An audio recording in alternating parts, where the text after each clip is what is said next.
Some MLB teams won championships through raw talent and chemistry. Others bought their way to titles with massive payrolls. And one recent dynasty, they literally cheated with trash cans and electronic signals. Today, we're breaking down every major baseball dynasty and asking the uncomfortable question, when does winning stop being earned and start being manufactured? From the organic dominance of the big red machine to the controversial methods of modern powerhouses, we'll explore how the very nature of championship baseball has fundamentally changed over the past century. The 1927 Yankees. The 1927 New York Yankees won 110 games with a lineup so powerful they called it Murderer's Row. To put this into perspective, Babe Ruth and Gehrig combined for 107 home runs when most entire teams barely managed that many as a group. Ruth hit 60 home runs while Gehrig smashed 47, creating baseball's first true power offense during an era when teams were still figuring out that hitting balls over the fence was actually good strategy. The thing is, this dominance happened almost by accident. Most teams in 1927 were still playing small ball, focusing on bunts and stolen bases. The Yankees discovered that swinging hard and hitting home runs won more games than playing for one run at a time. Other teams watched Ruth launch baseballs into the bleachers and somehow didn't think to copy the approach. The rest of baseball was still stuck in the dead ball era mentality while the Yankees were revolutionizing offense. Ruth's called shot in the 1932 World Series became more famous than most franchises, but that legendary moment overshadows how this team actually built their success. The Yankees roster was filled with players who grew up poor and earned their spots through pure ability. Ruth started as a pitcher who could hit, then transformed into the greatest slugger baseball had ever seen. Gehrig played 2,130 consecutive games, showing up to work every single day regardless of injuries or personal problems. The Yankees didn't have analytics departments or billion-dollar payrolls. Their 110-44 record came from players who developed natural chemistry over years of playing together. The lineup featured 8 regulars who hit over 280, and their pitching staff allowed the fewest runs in the American League. They won through talent that couldn't be bought or manufactured. This represents the last era when dynasties were built entirely on what players could physically accomplish. The Yankees scouted talent, developed players in their system, and kept successful teams together. They didn't sign expensive free agents or use advanced statistics to find hidden advantages. Success came from Ruth's ability to hit home runs farther than anyone thought possible, and Gehrig's consistency at the plate. The 1927 Yankees proved that baseball's greatest dynasty was earned through raw talent and natural ability. Players like Ruth, Gehrig, Tony Lazzari, and Earl Combs became legends because they could do things on a baseball field that other players simply couldn't match. Their dominance felt genuine because it was built on measurable skills that fans could see and understand. This sets up the evolution of how teams would chase championships over the next century as baseball moved away from pure talent toward other methods of building winners. The 1950s Yankees. Casey Stengel's Yankees won 5 straight World Series from 1949 to 1953 like it was their regular day job. The thing is, they accomplished this incredible feat the old-fashioned way through a farm system that was producing Hall of Fame talent while other teams could barely develop decent bench players. From Mickey Mantle to Yogi Berra to Whitey Ford, the Yankees built their dynasty with players who learned to play baseball in their own organization. Mantle came up through the Yankee system as a raw talent from Oklahoma and developed into one of baseball's greatest sluggers. His combination of speed and power made him the perfect centerpiece for Stengel's lineup. Mantle earned 3 MVP awards and 20 All-Star selections during his career, posting an OPS plus of 172 that showed just how dominant he was compared to average players. The Yankees didn't trade for Mantle or sign him as a free agent. They scouted him, signed him, and developed him into a superstar. Berra followed the same path through the Yankees organization, becoming one of the most clutch hitters in baseball history. His 18 All-Star selections and 3 MVP awards proved that the Yankees could develop catchers just as well as they developed outfielders. Berra won 10 World Series rings as a player, showing up in the biggest moments with the kind of leadership that can't be taught in spring training. His success came from years of learning the Yankees' way of playing baseball. Ford anchored the pitching staff with a 2.75 ERA during this championship run, proving that the Yankees' farm system worked for pitchers too.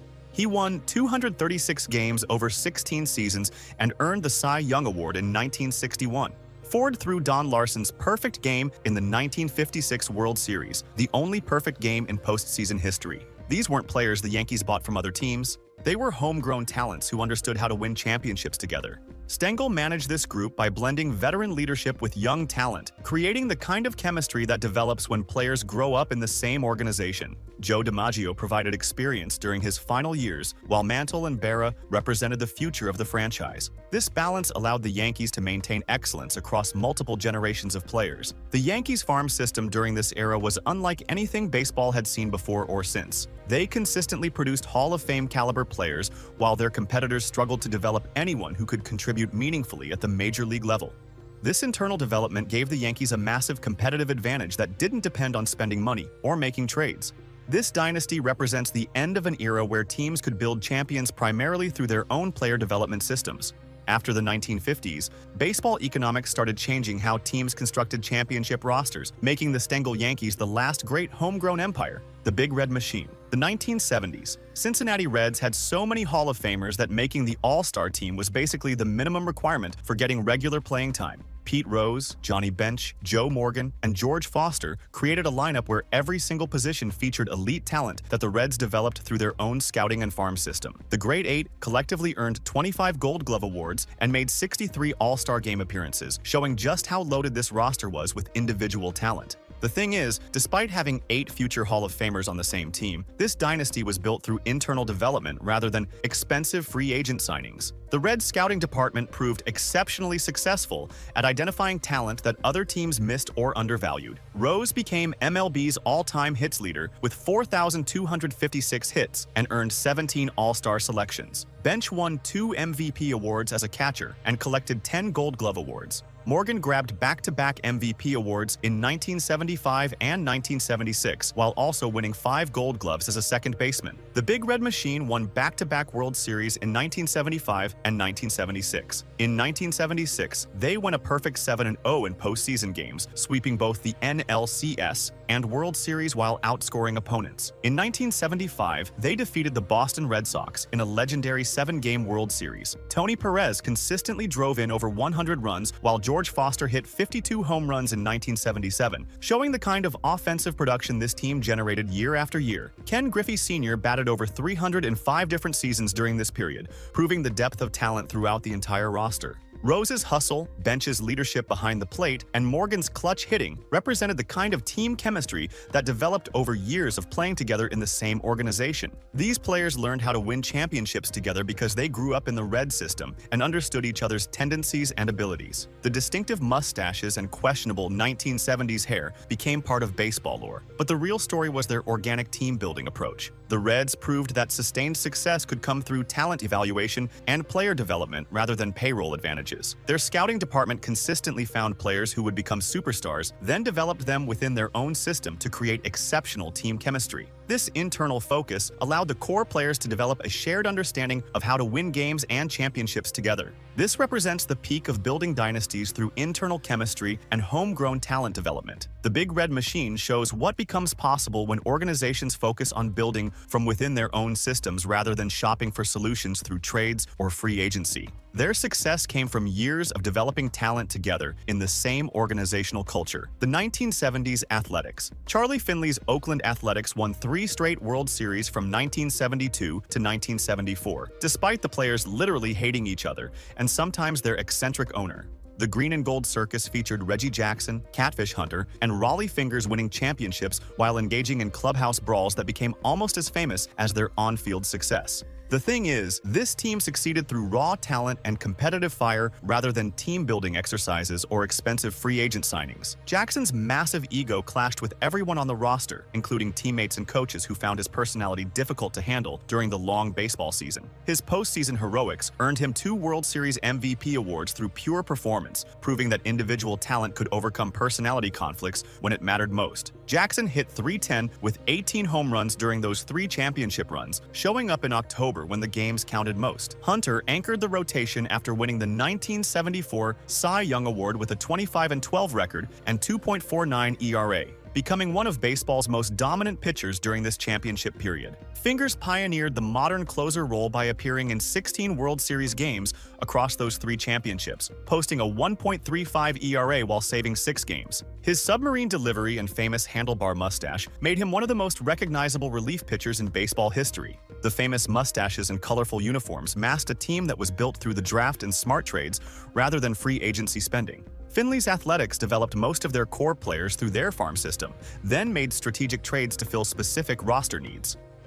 This approach allowed Oakland to compete with teams that had much larger payrolls and more resources. Findlay's eccentric ownership style created constant chaos throughout the organization, including bizarre promotional ideas and frequent conflicts with players over contract negotiations. The players' talent and competitive drive overcame all the dysfunction that surrounded the team on a daily basis. Sal Bando, Joe Rudi, and Bert Campaneris provided steady leadership despite the constant turmoil created by their unpredictable owner. This team proves that championship squads could succeed through talent and determination, even with terrible chemistry and internal conflicts. The Athletics dynasty shows that raw talent and competitive fire could overcome any obstacle, including each other and their own front office. Players channeled their frustrations into exceptional performance during the most important games of the season. This represents the last era where teams could build champions through talent alone, regardless of internal politics or organizational dysfunction that would derail modern franchises. The 1990s Braves, Greg Maddux, Tom Glavine, and John Smoltz won 14 straight division titles from 1991 to 2005, but managed only 1 World Series championship, making them baseball's greatest underachievers. Atlanta built a pitching factory that dominated regular seasons with incredible consistency, yet faced a stubborn postseason ceiling that prevented them from winning multiple championships, despite having 3 Hall of Fame pitchers on the same roster. The Braves developed these 3 Hall of Fame pitchers internally through their farm system and smart acquisitions, proving they could build elite talent without relying on expensive free agent signings. Maddux won 4 straight Cy Young Awards from 1992 to 1995, posting ERAs under 2.00 in 3 of those seasons while demonstrating pinpoint control that made him nearly unhittable. Glavine earned 2 Cy Young Awards and consistently won 15 or more games per season, while Smoltz transitioned between starting and closing to become one of baseball's most versatile pitchers. Bobby Cox's managing style emphasized player development and internal chemistry, creating an environment where pitchers could thrive and reach their full potential. His approach focused on building confidence in young players and allowing veteran leaders like Maddux to mentor newer talent. The Braves farm system produced elite pitching talent consistently, while other teams were starting to rely more heavily on free agency to fill their rotation needs. Cox's record 158 ejections became a running joke throughout baseball, but his ability to develop pitchers was unmatched in the sport. He protected his players from umpires and opposing teams, creating loyalty that translated into exceptional performance during regular seasons. The Braves' rotation consistently ranked among the best in baseball, with multiple pitchers earning Cy Young votes year after year. The problem was translating this regular season dominance into postseason success. The Braves won 104, 101, 90, and 106 games during their 4 consecutive division titles from 1993 to 1994, 1996, yet only captured 1 World Series championship during that span. Their pitching excellence that dominated 162-game seasons somehow couldn't overcome the randomness and small sample sizes of October baseball. This dynasty represents the transition point between earned excellence through internal development and the coming era where teams would use different methods to pursue championships. The Braves proved that even perfectly developed talent through traditional scouting and player development wasn't guaranteed to win championships in the postseason lottery system. Their experience marks the end of the era where teams could build dynasties primarily through internal development and player chemistry, as baseball economics would soon shift toward approaches that prioritize different competitive advantages over pure pitching talent. The late 90s Yankees. Derek Jeter, Mariano Rivera, Andy Pettitte, and Jorge Posada won 4 World Series in 5 years from 1996 to 2000, representing the last dynasty that felt genuinely earned through talent and chemistry. Joe Torre's Yankees combined homegrown talent with smart free agent signings, creating a modern powerhouse built on clutch performance and genuine team chemistry rather than overwhelming financial advantages or analytical insights that would dominate later eras. This team succeeded before the era where money and analytics became the primary ingredients for championship success. The Core Four developed together through the Yankees minor league system, learning how to play winning baseball in the same organizational culture. Jeter made his debut in 1995, Rivera established himself as a closer in 1997, Petit won 21 games in 1996, and Posada became the regular catcher in 1997. They grew into championship players together. Jeter's clutch hitting in October made him a postseason legend, batting .321 with 20 home runs across 158 playoff games during his career. Rivera's postseason dominance was even more impressive, posting a 0.70 ERA in 96 playoff appearances while saving 42 games and winning 5 championships. Petit's big game experience showed in his 19 postseason wins, the most in baseball history. Posada provided steady leadership behind the plate while hitting 17 postseason home runs. The 1998 season set a standard for excellence through team chemistry, as the Yankees went 114-48 in the regular season and 11-2 in the postseason for a combined 125-50 record. This wasn't a team built through massive free agent signings or analytical advantages. The Yankees succeeded through players who understood each other's abilities and trusted each other in crucial moments. Rivera's cut fastball broke more bats than any pitcher in history, literally destroying opposing hitters' equipment with a pitch that moved just enough to ruin their timing. Jeter's leadership defined what championship culture looked like, showing up in clutch situations and making defensive plays that became legendary. The flip play against Oakland in 2001 and his diving catch into the stands in 2004 showed the kind of effort that defined this era. This dynasty blended homegrown talent with veteran acquisitions like Tino Martinez and Paul O'Neill, but the core 4 players grew up together in the organization and formed the foundation of championship success. After this era, dynasties would be built more through financial resources and analytical insights than internal development and natural chemistry. The Core Four Yankees represent the last major dynasty where talent, chemistry, and clutch performance mattered more than payroll advantages or technological innovations. This marks the end of the era where championships felt earned through years of building together. The 2000s Red Sox. Boston went from lovable losers to insufferable winners after 2004, transforming their identity through a mix of smart signings and increased spending that marked a fundamental shift in how teams approached championship building. The Red Sox broke their 86-year curse with a stunning comeback against the Yankees in the 2004 ALCS, but their methods during this period started shifting toward financial solutions rather than the organic development that characterized earlier dynasties. This represents the transition from teams built on chemistry and development to teams built on strategic spending and acquisitions. The thing is, the Red Sox payroll increased dramatically during this era, jumping from $95 million in 2003 to over $120 million by 2004. They started using money as a primary tool for acquiring talent, rather than developing players through their farm system like previous championship teams had done. David Ortiz's clutch hitting and the team's comeback mentality created genuine moments that felt earned through determination and heart. Big Papi hit .688 with 11 RBIs during that legendary ALCS comeback against New York, providing the kind of heroic performance that made fans believe in destiny rather than dollars. The payroll was starting to matter more than individual heroics, but Ortiz's October magic masked the underlying changes in team construction philosophy. The 2004 ALCS comeback against New York felt earned through pure determination and clutch performance, but subsequent championships in 2007 and 2013 relied more heavily on expensive free agents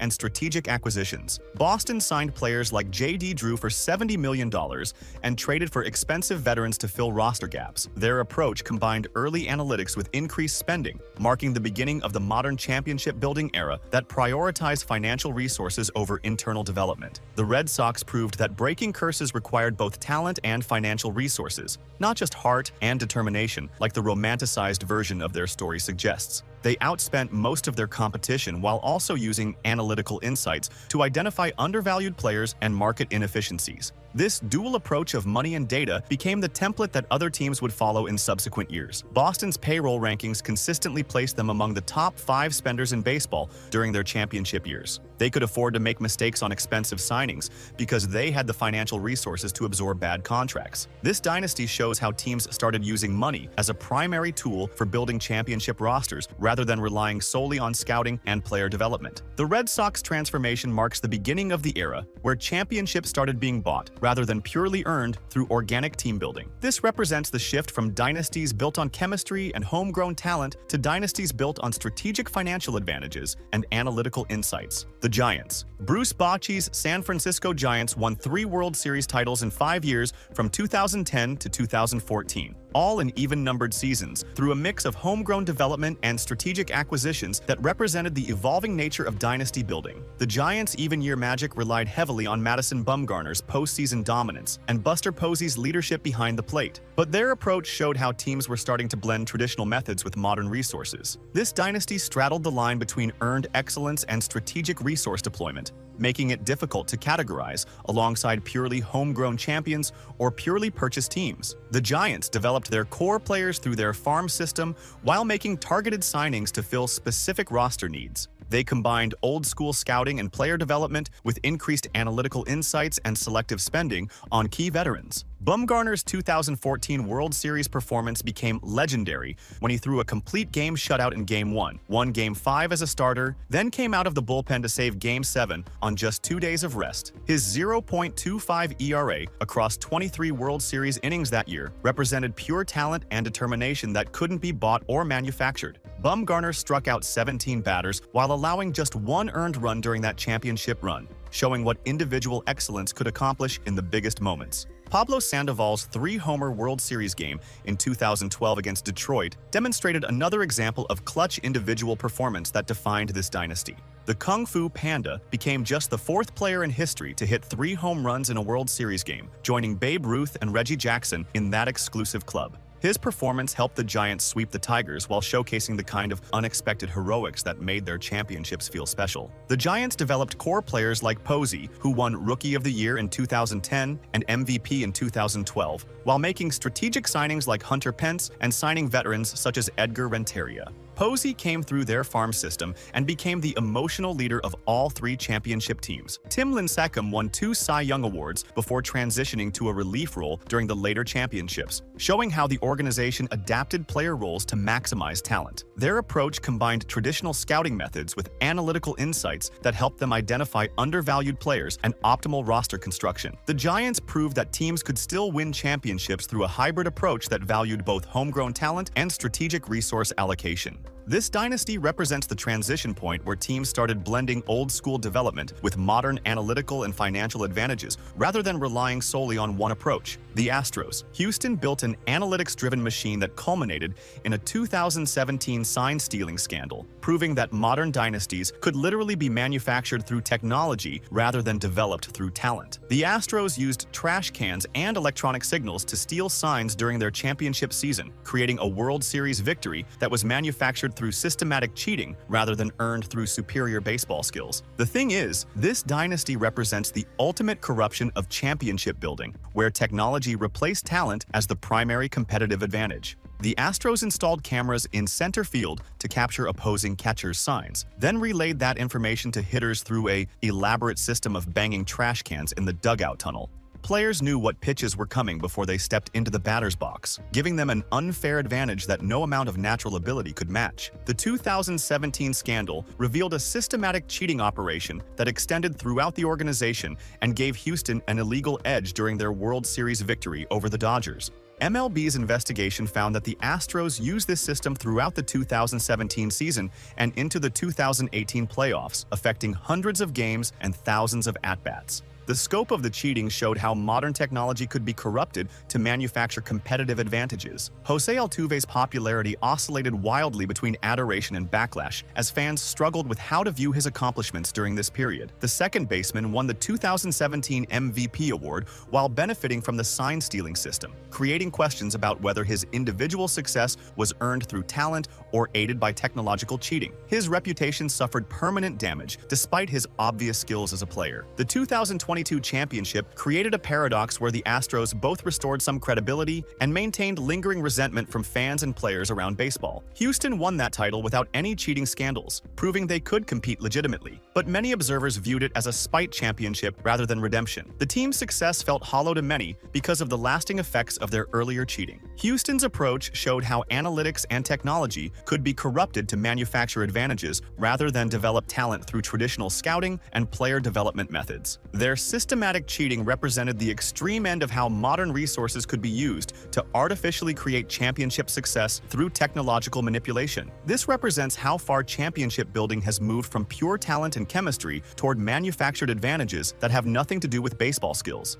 The Astros prove that modern dynasties can be built through technological cheating rather than earned through years of developing talent and team chemistry like historical champions accomplished. The Dodgers. Los Angeles built a billion-dollar playoff machine, spending at record levels to chase championships while proving that money can't guarantee October success. The Dodgers' enormous payroll and analytical approach represents the ultimate example of trying to purchase championship success through financial resources rather than organic team development. Their payroll consistently ranks among the highest in baseball history, often exceeding $250 million per season, while most teams operate with budgets under $150 million. The thing is, despite spending more than most small countries' gross domestic product on baseball salaries, the Dodgers managed only one championship during their recent run of dominance. That 2020 World Series victory came during a shortened 60-game season affected by the pandemic, making it feel less meaningful than traditional 162-game championships. Their approach prioritizes financial resources and analytical advantages over the chemistry and development that built historical dynasties like the Big Red Machine or Core Four Yankees. The Dodgers' consistent 100-win seasons followed by playoff disappointments show how modern dynasty building can feel hollow and manufactured rather than earned through years of building together. They won 106 games in 2019, 104 games in 2022, and 111 games in 2023-2023, yet converted only one of those dominant seasons into a championship. These regular season records represent the kind of sustained excellence that money can buy through signing the best available players each offseason. Their massive payroll advantages create a competitive imbalance that makes their success feel purchased rather than earned through scouting and player development. The Dodgers can afford to sign multiple players to contracts exceeding $100 million while most teams can barely afford one such contract. They regularly outbid competitors for top free agents, creating roster advantages that smaller market teams cannot match through traditional methods. Los Angeles represents the extreme end of modern championship building, where financial resources matter more than talent development or organizational chemistry. Their front office uses advanced analytics to identify the most valuable players, then deploys unlimited financial resources to acquire them. This approach eliminates the need for long-term player development or building chemistry through years of playing together. The Dodgers prove that modern dynasties can be bought with enough money, but the results feel manufactured rather than earned through the organic excellence that characterized historical champions. Their success comes from signing established stars rather than developing homegrown talent through their farm system. This represents the complete transformation from dynasties built on talent and chemistry to dynasties built purely on financial advantages and analytical insights that eliminate the human elements that made earlier championships feel special and meaningful. The dynasty killers. Free agency, luxury taxes, and analytics killed the possibility of organic dynasties, replacing talent and chemistry with financial resources and technological advantages that fundamentally altered how teams build championship rosters. The 1980s St. Louis Cardinals, 2000s Los Angeles Angels, and near-miss teams like the Seattle Mariners represent the last gasps of traditional dynasty building before modern economics made such approaches nearly impossible. Modern baseball economics make it impossible to build dynasties the way teams did from the 1920s through the 1990s. The thing is, free agency allows players to leave for higher salaries after just 6 years of service time, preventing teams from keeping homegrown cores together for the extended periods necessary to build sustained excellence. Players like Alex Rodriguez and Barry Bonds left the teams that developed them to chase bigger contracts with wealthier organizations.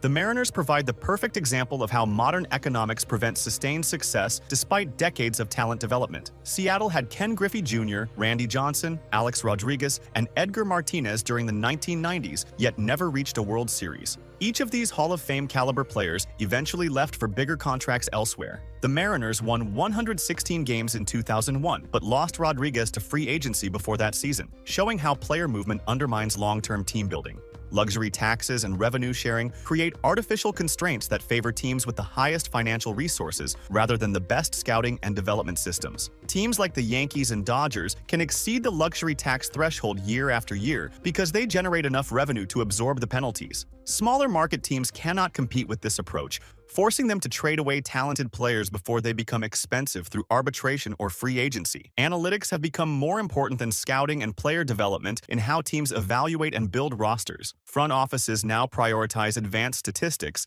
and data-driven decision-making over the traditional methods that built historical dynasties. Teams hire mathematicians instead of former players to run their organizations, creating a completely different approach to roster construction that emphasizes efficiency over chemistry. The 2002 Angels won a World Series through a combination of homegrown talent and smart acquisitions, but they couldn't sustain that success because key players left for bigger contracts. Their approach represented the end of an era where teams could build through traditional methods without overwhelming financial advantages. These changes have fundamentally altered what it means to build a championship team in modern baseball. The combination of financial advantages and technological resources has replaced talent and chemistry as the primary ingredients for dynasty building. This transformation explains why modern dynasties feel manufactured rather than earned through years of organic development and shared experiences that created the legendary teams of baseball's golden age. The evolution from earned dynasties built on talent and chemistry to manufactured dynasties built on money and technology represents baseball's moral transformation. Teams like the 1927 Yankees and Big Red Machine developed players through their farm systems and kept cores together for years. Modern championships feel hollow because they're purchased rather than developed, replacing the organic excellence that made historical dynasties special. The Dodgers spend hundreds of millions while the Astros used trash cans to steal signs. The question isn't whether teams should use every advantage available, but whether we've lost something essential about what makes championship baseball meaningful.